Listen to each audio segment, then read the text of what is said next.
Right, okay. Thank you very much. It's a bit of a strange angle. Right.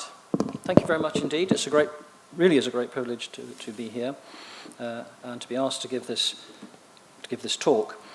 And Stephen has explained the gist of what I'm going to talk about. And in a way, what I want to say can be encapsulated in a picture. Sometimes a single picture tells more than many, many, many words. And the picture that I want you to think about is this picture, which is a picture painted in the 13th century by a painter in China, Mu Xifachang. And this is a picture called Six Persimmons, Liu Shi. And I'll explain in the course of the lecture why I think this is a very important and a very interesting picture if you want to understand the Silk Road and China's place in the history of the region around it. The talk is about history, but history is being made around us today. And one important part of the contemporary tapestry of history is the reality of an important policy shift, an important policy statement by the country that is at the core of the West, at the core of the world's global political economy, namely, of course, the United States of America. And Hillary Clinton, when she was US Secretary of State, enunciated in a series of speeches and famous articles the important philosophical shift of the pivot to the Asia-Pacific. And it is curious the way that people talk about things in different contexts. And when she was speaking at the US Naval Academy in Annapolis in 2012, she said the following: "The 21st century will be America's Pacific century, just like previous centuries have been." It's a curious statement, and that is what she said. The US Department of Defense gave more flesh to those bones by talking about the Asia-Pacific and its relationship to an even wider community that includes the South China, not just Nanhai, not just the southern seas, but also the whole of the Indian Ocean. But the West has been in the Asia-Pacific region broadly defined for quite a limited period of time. In the late 18th century, what was known about China, about the Asia in general, was obtained through a very limited range of sources, such as Matteo Ricci's journals, and of course Marco Polo's extraordinary account of his travels. If we go back to the late 18th century, while the Industrial Revolution was just about to getting off the ground in Britain, the USA was a little group of British people, mainly British people, huddled together in a very small proportion of what today we know as the United States of America, huddled together on the eastern seaboard of that great continent. As Stephen mentioned, under China's new leadership, a very simple and powerful message, philosophy, has been enunciated, which has always, in Chinese, is captured by a very few number of words. 一带一路, one route across the land, one route across the sea. And China's leaders, including particularly China's President Xi Jinping, have emphasized the ancient roots of China's relationship with the regions around it, Central Asia and the lands around the Southern Sea. He said this in one of his speeches. He gave two particularly important speeches, one in Central Asia and Kazakhstan, one in Indonesia. And in one of these speeches he said, "For any country in the world, the past holds the key to the present, and the present is always rooted in the past." In another speech, he said, "History tells us that only by interacting with and learning from others can a civilization enjoy full vitality. If all civilizations can uphold inclusiveness, the so-called clash of civilizations will be out of the question, and the harmony of civilizations will become reality. And the word harmony is a very, very important word, because we can think about it in political terms, but of course a harmony is a musical concept, and the idea of us joining together musically, not even understanding the words, is a very powerful concept. So the West, with its core in Europe, has a brief 200-year direct relationship of any consequence with the Asia-Pacific. But China has a deep 2,000-year history or more of interaction with the Asia-Pacific. And in order to conduct our relationships, those of us who live in the West, effectively with China, we need to better understand that history. So the main part of my talk will have 3 sections, and I'll very briefly summarize these ideas, these concepts. The first is the Silk Road by land, Yitai. And if we think about the Silk Road by land, we have to try to think ourselves into the geography of the Western regions, Xiyu, which is a very broad concept. Where does the Xiyu begin? Where does it end? You can say, arguably, it begins quite precisely at Yumenguan, at the end of the Great Wall. That's a very precise geographical area. But it goes on a long way beyond that. And we can say that it really encompasses 2 regions that were very closely connected but separated by a mountain chain, by Tianshan Mountains. And on one side are the ancient oasis kingdoms of what today we call Xinjiang. And these all have a great history around Taklamakan Desert, watered by the oasis springs coming down from the mountains to the north and the south and the west. And then the other side of the mountains, Tianshan, are the ancient kingdoms which Alexander the Great temporarily conquered and introduced Greek concepts too. And these are the areas that, particularly the core, lie between 2 rivers, the Oxus and this region, and the region a few hundred miles to the east, the Sri Darya River, 2 rivers. And this region we can call Transoxania. And that also had a powerful group of ancient, trading, irrigated, flourishing civilizations. And the most famous are, of course, Bukhara and Samarkand, but there are many others. And these are the core regions of the West, the so-called West, not Europe. For China, the Western regions were these regions. They wasn't Europe. And in this region, there are 2 eras that are worth reflecting on. The first is what we can loosely call the Buddhist era, from, roughly speaking, 2nd century BC through roughly to the 7th century AD. And in a recent book on the region by the American historian Frederick Starr, not to be confused with Fred Starr. He didn't eat any. No, he didn't eat anything. Right. He was all fat. Right. Frederick Starr wrote as follows: "It is hard to imagine," he said, "that Central Asia was for nearly a millennium as deeply Buddhist as it is Muslim today." And the same applies for China as a whole. But from the 1st to the 2nd century BC to the Arab conquest, this was indeed the case. And it's very hard to remember just how deep the impact of Buddhism was. And of course, Buddhism's origins, as China's president Xi has emphasized in his meetings with his counterpart in India, had its origins in India, in North India, in Nepal, Kashmir, Gandhara. And it spread to Central Asia,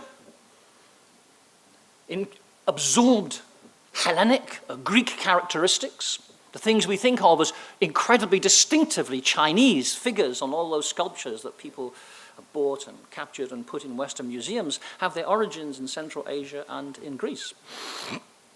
And through the mechanism of trade, these ideas, Buddhist ideas, spread and spread throughout, peacefully, throughout the whole region, from Gandhara, from northern India, through Central Asia, through to the whole of East Asia, including the whole of China. And of course, the main instrument for carrying these goods and these people was the camel, the two-humped, so-called Bactrian camel. But through trade came the spread of ideas. This era reached its high point in what we today call Xi'an, then was Chang'an in northwestern China. And this was a flourishing, teeming, cosmopolitan city in the 7th and the 8th century AD. And Buddhism penetrated deeply into this society, into Chinese society, for hundreds and hundreds of years. And we can see its remnants today, physically, very, very powerful physical reminders of that, if we go to Dunhuang, Yungang, Luoyang, and Kucha in Xinjiang, Qiuci. And these places have extraordinarily powerful Buddhist monuments that come from the Silk Road by land. And of course, people went backwards and forwards, continuous stream of people. The most famous ones are people, Faxian, Xuanjiang, but many, many others went backwards and forwards. Very tough journey, backwards and forwards, to collect Buddhist documents from India, bring them back and translate them. And that was the Buddhist era. Very long and very peaceful in terms of the spread of ideas. Then we come to the next era, the Muslim era. And when we think about this era, Buddhism was attacked. It was attacked by the encroaching Muslim philosophy in Central Asia, and it came under attack in China for a very brief period, about 3 or 4 years, a very severe, not attack on people, but attack on monasteries and institutions. And it was put in the place, in the Chinese pantheon of beliefs, not destroyed, but put in a place, a balanced place in China's belief systems. But Buddhism remained very, very important indeed in China, in Chinese philosophy, in Chinese culture, and through its absorption into, if you like, a triple philosophical system of Confucianism, Taoism, and Buddhism. And this is where we come to the picture, which is, the picture was produced in the 13th century by a Buddhist monk who was at the core of what we can call Zen Buddhism, Chan Buddhism. And this picture is a most beautiful, extraordinary picture, which goes far beyond even modern abstract art in its beauty and its depth of contact with deep philosophical concepts.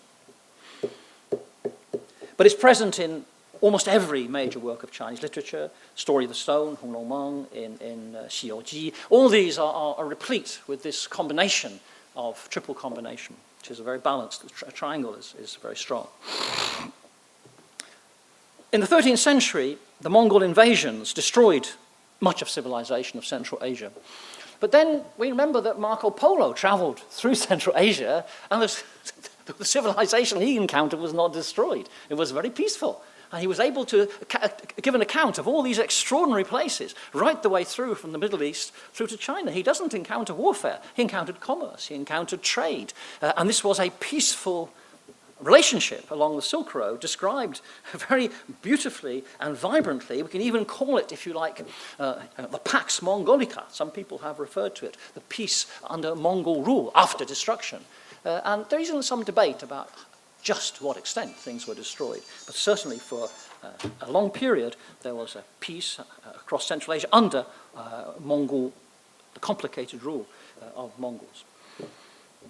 In this era, the so-called Muslim era, let's say roughly speaking, of course it's not over, but roughly speaking at its apogee from 8th century through to 15th, 16th century, this was a very vibrant region, as this wonderful book by Fred Starr summarizes on the Enlightenment in Central Asia. We think the Enlightenment is ours in the West. Well, it's not. There are other Enlightenments, including China's Enlightenment and Central Asia's Enlightenment. And he summarizes this extraordinary achievement of scientists, philosophers, and just as in China, if we look at Western calligraphy, Well, we don't, because nobody's interested in Western calligraphy, because there isn't any. It's just the alphabet, which is very boring. So nobody's interested in calligraphy in the West. But in China, people are very interested in calligraphy, and Muslims, some of you are obviously educated Muslims, will know that a piece of beautiful calligraphy is hugely prized in the Muslim world. And so it's not just science, not just mathematics, not just astronomy, but all the arts combined. And this was the age of extraordinary polymaths. Avicenna, Ibn Sina, Al-Biruni, Al-Khwarizmi, from whom the algorithm came, did his stuff in Central Asia, hugely important for civilization across the whole world. And perhaps most famously, Ulugh Beg, who was the great astronomer who named over 1,000 stars. So these were extraordinary achievements along the Silk Road, particularly in its core in Central Asia. And as I mentioned when I gave a somewhat similar talk in London earlier this year, it was a great privilege to attend a meeting of scientists of Central Asia earlier this year, held in Samarkand. And one of the most striking things about that meeting was two young Chinese astronomers who talked about the way in which what they called the astronomical Silk Road had existed between China during this era. It was actually very passionate and very beautiful, brilliant speeches of the way in which Chinese astronomers, how Chinese astronomy learnt under the Yuan and the Ming from Central Asian astronomers, including under the Ming Emperor Taizi, a Muslim astronomical bureau was set up in Beijing to try to help and facilitate a deeper understanding of astronomy. The great canon of medicine, Ibn Sina's canon of medicine, which was translated into Latin and widely used in European universities right up to the 18th century, was also translated into Chinese and widely distributed in China. Let's turn next to look at the Silk Road by sea. Again, geography is interesting, and sometimes very simple things are very important, most important in understanding the world. And if we try to pull back from the contemporary images of Nanhai, the Southern Sea, not actually the South China Sea, it's actually the Southern Sea. If we pull back from the newspapers and think about the geography of this sea, it looks quite like the Mediterranean in the sense that you've got a lot of countries around, a lot of people and activity around a substantial sea, which is quite almost inland sea, not quite like the Mediterranean. And one of the most powerful pieces of writing on this sea is by Wang Gongwu, who is now elderly historian and international relations expert, who is now in Singapore. And he writes as follows about this, what he calls the Second Silk Road. The South China Sea was the main trade route of what may be called the Asian East-West trade in commodities and ideas. So he emphasizes commodities brought ideas. Peaceful trade brought ideas and interweaving of ideas along the Silk Road by sea. It was the Second Silk Road. The waters and inland straits were as the sands and the mountain passes of Central Asia, an immediate direct analogy with the Silk Road. This is many years ago, written 20, 30 years ago.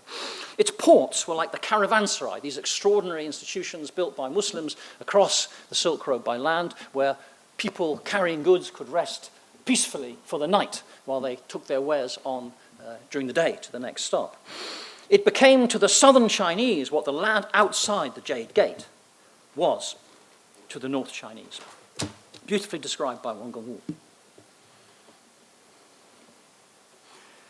We can distinguish between, for the purposes of this talk, I will simplify and distinguish between two eras in terms of the history of the Nanhai, the Southern Sea.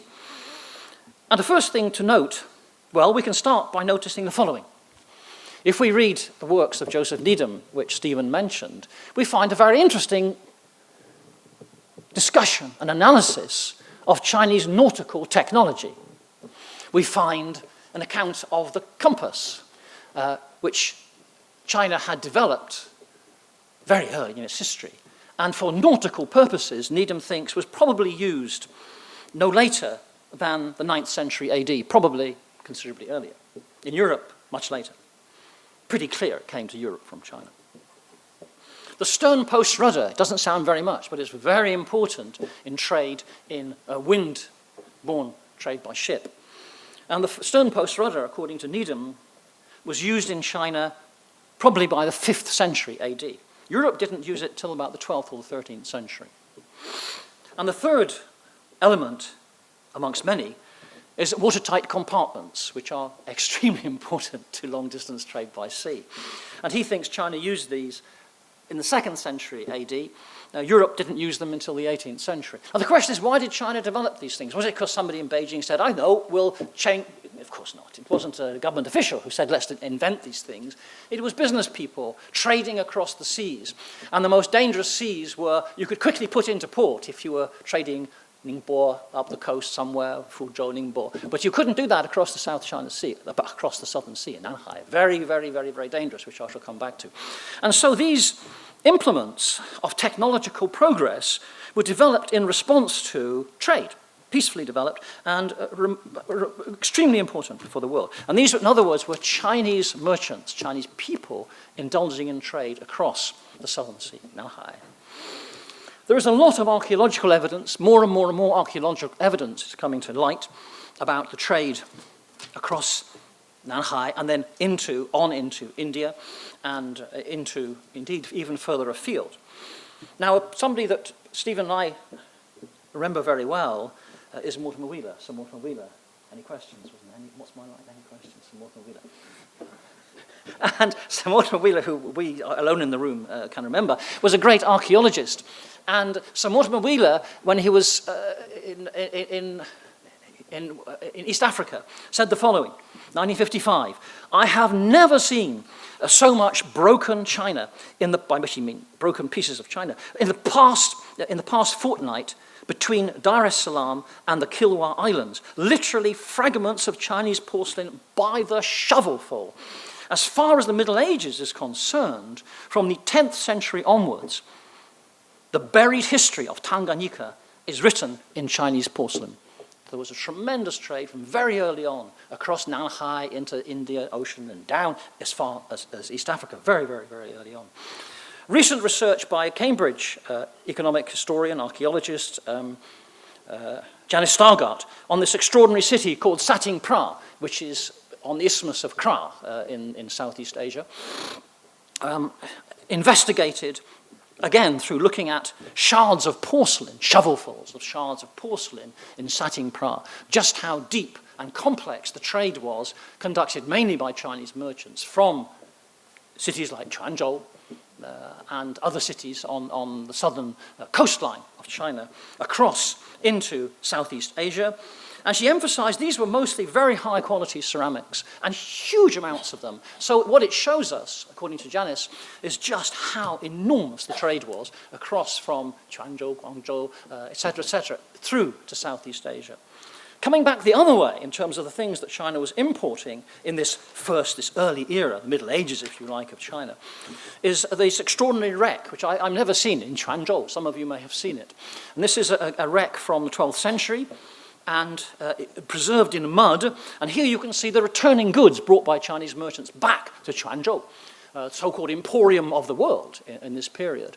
And this was, because of the mud, these physical objects were preserved beautifully, whereas it's very rare to have that in the open seas. And so it preserved things like a big log, a gigantic log, a 2-ton log, which was a log of incense. It doesn't sound as very valuable, incredibly valuable. So this was the return trade, balancing the trade of high-quality porcelain out of China, balanced by a return trade, amongst other things, of incense coming from this gigantic piece of log, which is preserved in the museum, Maritime Museum in Quanzhou. And there's a lot of other recent archaeological evidence which gets deeper and deeper. Then I come on to the second period in terms of understanding the Silk Road by sea. And we can call this, if we like, late medieval, early modern era. And there are some misperceptions about this era, mainly deriving from, I'm going to take my time, it's very hot, isn't it? Really, it's quite warm. That's all. Nothing else will come off, I can assure you.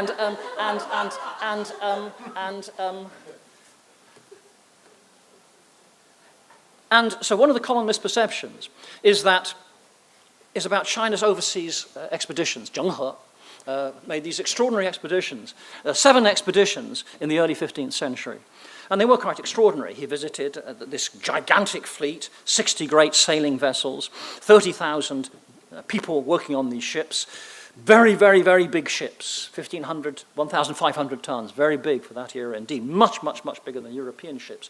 But these expeditions ceased, having visited all these extraordinary places, the Hormuz, Mozambique, Ceylon, Java, Siam, etc. But they ceased. And so it's very common for people thinking about China's history to think, well, that was the end of it. China closed the door on its maritime relationship with the world. But that is to misunderstand China's history completely, because this was a diplomatic mission. It was not a trading mission, it was diplomacy. And alongside, before, during, and after, there was a vibrant and, over the long term, steadily growing trade right the way through to the early Qing. Across the south, across the southern seas, the Nanhai. So, for example, in his great texts, one of his great texts on China, J.K. Fairbank, the great American scholar, says as follows, describing the 18th century trade across the southern sea. Hundreds, if not thousands, of sturdy merchant ships of 1,000 tons or more plied annually between Amoy, Xiamen, or Canton, Guangzhou, and the Straits of Malacca, south in the winter, north in the summer. They followed detailed sailing instructions. They knew where they were going. They had maps and instructions. Zheng He knew exactly where he was going. The trade with Southeast Asia was carried on, says J.K. Fairbank, the great American guru, doyen of China's scholarship, now deceased. The trade with Southeast Asia was carried on in Chinese vessels and was entirely in Chinese hands. He may have been slightly exaggerating, but the point is it was mostly Chinese ships and Chinese merchants. Recent research on Jiangnan, which I will not go into, just confirms that the depth of this trading mercantile relationship with the lands around the Southern Sea, and I won't say more about that. I do want to say a little bit about Chinese people in Southeast Asia, in the lands around the Nanhai. And it is thought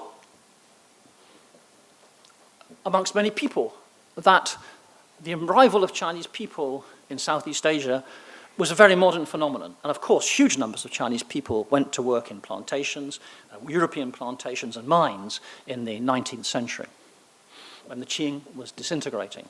But there was a long and deep relationship of Chinese people, of course a very small fraction of the Chinese population, but very significant in relation to the geography, the culture of the lands around Nanhai. Indonesia had a significant Chinese community from at least the 15th or 16th century. Research, for example, on the pepper trade, which is a very important pre-modern trade in Indonesia, shows that it was mainly controlled and organized by overseas Chinese merchants. Very large community. And in fact, the city of Palembang on Sumatra was even run by a Chinese pirate and his ancestors for about 200 years. A very famous pirate. He was Chinese.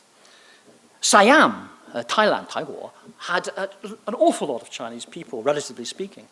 And indeed, when Bangkok became the capital of Siam in 1767, it is estimated that about half the population was overseas Chinese. In the late 18th century, the king of Siam was half Chinese. So there were plenty of Chinese in the lands around the South China Sea, including the king of Siam, who came from Chaozhou. And then he encouraged all his family to come as well. So there's lots of Chaozhou people came to and of course, the biggest community and the most difficult community in many ways was the Chinese people in the Philippines. Now, the Spanish got to the Philippines and conquered it, annexed it violently and very brutally in the late 16th century. But a lot of Chinese people were there before the Spanish arrived in the Philippines. And they developed very fast under the Spanish rule and experienced dreadful attacks. In 1603, it's estimated that over 20,000 Chinese people were massacred.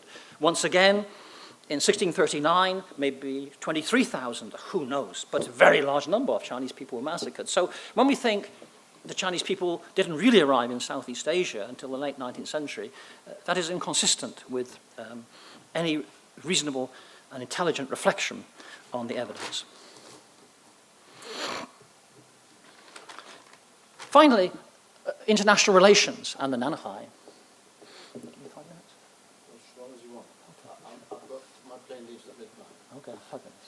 Okay. Finally, on the Silk Road by sea, and I think international relations. China's merchant communities and all the activities surround them, people working in the shops, on the wharfs, and so on. China's merchant community was not supported by the Chinese government in colonies or with forts. They were on their own, essentially. And again, Wang Gongwu has coined this beautiful phrase, merchants without an empire. So these people were substantially on their own, an awful lot of them, throughout Southeast Asia. The second point about international relations and Nanhai historically is the collective knowledge that developed about these seas. Zheng He knew where he was going in the 15th century. And over 1,000 years or more, collective knowledge of the details of the routes along these very, very dangerous seas, one of the most dangerous seas in the world. If you take, for example, Nansha, the Spratlys, there are over 400 physical features which are quasi-islands, keys, atolls, banks, and shoals. That's just one group of so-called islands. Incredibly dangerous, because most of the time you can't see them. And you certainly can't see them in a storm, because it's very, very, very, very dangerous. And the same goes for the other groups of islands, for the Xisha, for Dongsha, and Zhongsha. All have a large number of incredibly dangerous physical features. And these were charted and identified by Chinese sailors over hundreds, if not thousands of years. The Chinese Navy regularly patrolled the South China Sea. Of course, when North Vietnam was a part of China, it was patrolling what was then formally, officially Chinese, a part of China. But the patrols carried on out of Hainan in succeeding dynasties. Yuan, Ming, Qing, all had regular patrols across the South China, or we call the South China Sea, the southern seas. And China's maps from very early on, from the Song onwards, showed these seas as being China's territory. And before 1949, under the nationalist government, 3 successive maps of China, south of this, what we call the South China Sea, 1932, 1935, 1947, and 1948 with its so-called dotted lines, all showed that this was a part of China's territory. And of course, in 1951, Premier Zhou made a very clear and simple statement. The Xisha and Nansha Islands, like the Dongsha and the Zhongsha Islands, have always been, he said, China's territory. And that is the way, one may say, I don't agree with it, but that is the history of the perception of the region. What you interpret it is up to you. Then in the final few comments, I want to talk about us, about the West, Western colonialism in this region, in the Asia-Pacific. And very briefly, when we in the West think about how China looks at us, I've heard many, many, many times, I've heard more times than I can count, people saying, why do they stop talking about the Opium Wars? Why do they go on and on about the Opium Wars? But the reality is that the perception of China, of people in China, is not just about the Opium Wars. It's about the comprehensive way in which the West, with its military revolution in the 15th and 16th centuries, its industrial revolution with modern industrial military warfare in the 19th century, comprehensively came to this region in a non-peaceful and an aggressive fashion. And we tend to forget the elements of this. So, for example, I was reading this week a book by Arnold Toynbee, which is about the West and the East, but he calls Russia the East. I think that's a very serious misconception. European Russia is, well, at its core, is European. Its linguistics, language, it is European. And Russia expanded in the 19th century from a little state in the center of landlocked in Eastern Europe. Over centuries, Russia expanded across this vast territory of Siberia to reach the Pacific in 1649. It annexed northern Kazakhstan. It conquered Central Asia in the middle of the 19th century, militarily. And it annexed the whole region north of the Amur River, and it annexed and conquered and took in 1860 the so-called maritime provinces of Manchuria. So Russia is this huge territory which it took when it gained the technological knowledge of the European military revolution and industrial revolution. The United States, in terms of its expansion by land, is also worth reflecting upon. The United States has not for many centuries, as Hillary Clinton fondly imagined, always been a Pacific country. United States only reached formally the West Coast, in a sense, in 1850, when California became part of the United States of America. And also, we tend to forget that the United States purchased, in the 1850s, this extraordinary territory of Alaska. Not just Alaska, but the Aleutian Islands, which is a 1,000-kilometer chain of islands which almost pokes into Japan, right the way across the Pacific Ocean. It's an extraordinary 1,000-kilometer group of islands that we just tend to not think about, right across the Pacific Ocean. And then, of course, if we think about us, about the British, about the French, about the Dutch, we occupied and put to an end what had been a very long period of what the Indian historian at London School of Oriental and African Studies, Chakravarti, calls the age of peaceful oceanic navigation. His book on the Indian Ocean says over 1,000 years, and his Indian perspective on this, there was what he calls the era of peaceful oceanic navigation, which was brought to an end when the Portuguese entered violently into this region. And then, by the late 19th century, the Dutch had Indonesia, the French had Indochina, all militarily conquered. The US ruled the Philippines, we tend to forget that, and the British, of course, ruled Malaya and the Singapore. And across the Pacific Ocean, America annexed Hawaii. And Hawaii isn't a little island. Hawaii is a giant archipelago, a huge territory in the middle of the Pacific Ocean, annexed by the United States of America. It also had a whole group of islands, the so-called Guano Islands. It annexed Guam, it annexed American Samoa, the North Marianas, and many other islands. And France annexed French Polynesia, New Caledonia, and many other groups of Pacific Ocean islands. And Britain annexed little territories like Pitcairn Island, which is not little, it's a lot of islands, and these little islands, which we now call Australia and New Zealand, all annexed by the United Kingdom. Finally, I want to say a little bit about the law of the sea.